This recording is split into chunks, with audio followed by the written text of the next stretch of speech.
Health Secretary Wes Streeting has defied the Prime Minister by suggesting that the UK should rejoin the customs union. The move will be seen as a direct challenge to Keir Starmer after he ruled out a change in policy on a customs union twice in the past month. A recent poll by YouGov for The Times found that 80% of Labour voters thought a new leader should scrap the manifesto pledge to not rejoin the customs union with the EU. UK Prime Minister Starmer is now confronting open rebellion within his own Labour Party. Influential figures are pressing for deeper alignment with the European Union, reviving proposals such as a customs union despite Labour's manifesto clearly rejecting that path.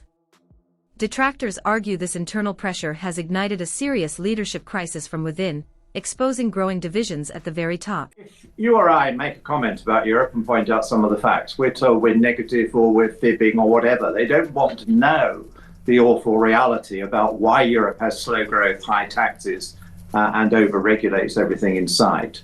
And Wes Streeting, I think, was just trying to find a way of differentiating himself from his boss, Keir Starmer, because he obviously wants Keir Starmer's job.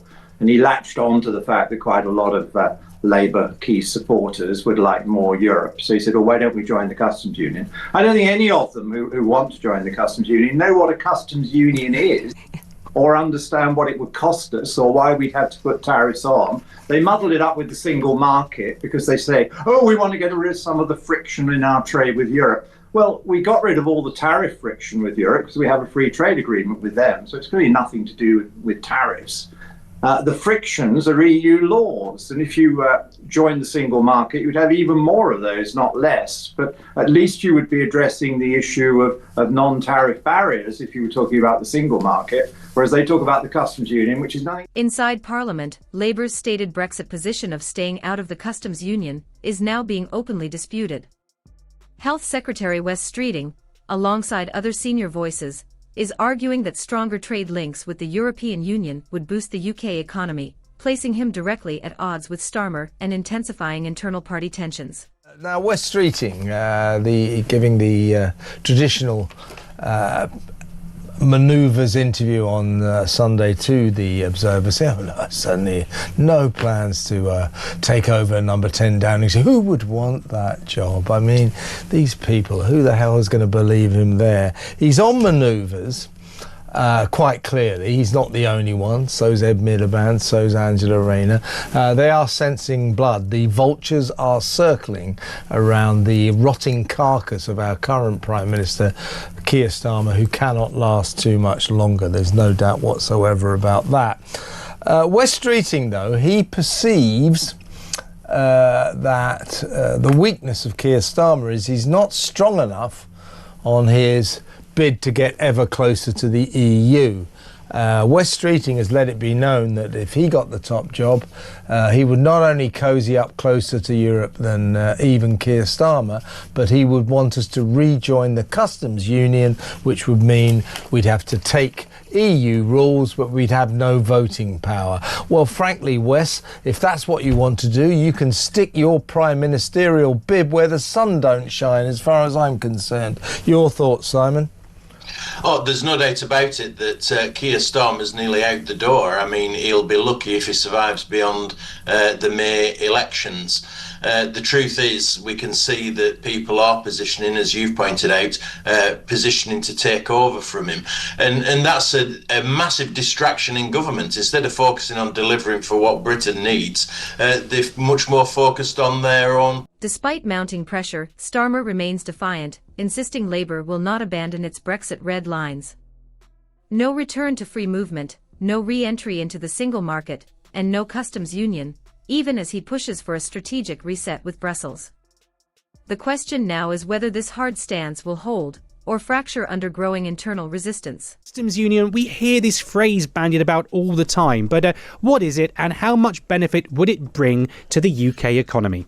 Well, in simple terms, a customs union is simply an agreement between a number of countries to have a common external tariff and thereby to reduce, but not eliminate, border barriers between them when goods are transferred between them. The reason it doesn't remove all the barriers is that many of them are regulatory checks and they're not covered by a customs union. So under a customs union, you have a common external tariff, and that also means that there's a read across to your trade policy. It means that you don't fully have an independent trade policy. You can't do solely your own trade deals. You have to work with the other countries in the customs union.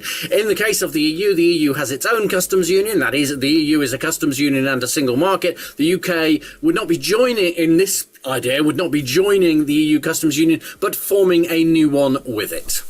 Okay, well, you've said that big word, arguably one of the words of the year, tariffs there.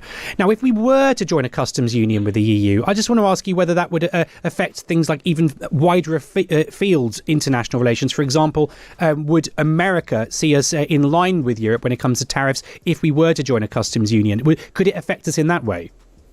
Now, it gets complicated because whilst the EU, we would adopt the same tariff rates that the EU had, it doesn't mean that third countries have to charge the same for goods coming from the UK as compared to the EU. The US may choose to keep the UK at 10% and the EU at 15%, or it may choose to make the UK 50% or do what it likes, frankly. I mean, this is President Trump we're talking about. So, no, third countries don't fit in terribly well into this. So that's why a number of the old Brexit warriors are back saying this will reduce the UK's trade policy. It would, they're right. I think that it would be a very difficult step for the UK. It's depending on where you stand or whether it be a good thing or not is up to you. But I would make the point that if we did join the customs union, the Labour Party would have to give up those trade deals, which Rachel Reeves loves talking about with India and the US. It would also take many, many years. And in terms of the UK, in some ways, we're irrelevant because I'm not sure the Europeans would let us back in. You know, you listen to what the continental sort of diplomats are saying, you read the press, and they're saying, hang on a sec, for 40 years, Britain was a half-in, half-out member. We then spent 4 or 5 years of their bandwidth obsessing about Brexit, and now we want to get back to with them. But actually, James, isn't being in the customs union literally actually 1 foot in and 3 foot out because you're a rule taker? You have to give up your trade deals. And actually, you might get more frictionless trade, but it's highly questionable how effective that would be, wouldn't it? Yeah, massively. And I think that's why, the UK has lots of strong arguments against us going back in. But also, I'm just saying that the Europeans wouldn't want us necessarily to go in because they can see the polls. They can see that on current trends, Reform is set to be the next government. And I think they would be very sceptical about having us back in only to sort of pull out in a few years' time. So I think on the customs union point, I think it's very debatable. I think it's really just a sort of talking point for the Labour activists. And that leads to the second point, which is why West Streeting is floating this. Now, talking to members of the shadow cabinet, their big debate is whether this is just a rhetorical device, this pro-Europe talk, or whether actually Labour does want to get closer to Europe. I think it's a bit of both, but I think on the customs union point, it's more West Streeting going out there and flexing his muscles rather than actually sort of a realistic thing. Whether this dispute cools down or escalates, it underscores a single reality. Brexit continues to dominate British politics years after the referendum. How Labour handles this internal clash may shape its future electoral fortunes and play a decisive role in defining how the UK approaches its trade relationships in the years ahead. Is West Streeting the answer to Labour's problems, and should he become the next leader? Within Labour, there's a big divide. There are those who think their problems are about policy and those who think it's about comms. If you think it's a comms problem, West Streeting is probably your man. As you say there, Nick, he is the best communicator, in my opinion, in the cabinet. He is someone who is slick, funny, knows his lines, knows his brief. And I think that's why he's able to get away with that kind of cheeky chapping sort of persona that he's perfected in many, many years. So I think that he has got lots of allure and talent. But the question is, would the party go for it? And a bit like the Tories often go for a leader who's slightly right at the current one and the current centre, I think Labour would want someone who commercially is on the left slightly more than. For now, the real issue is not only what Britain's long-term relationship with Europe should be, but whether Labour can even unite around a single vision of that future. The divisions are clear, the stakes are high, and the outcome remains uncertain. Share your thoughts in the comments on where you think this is heading.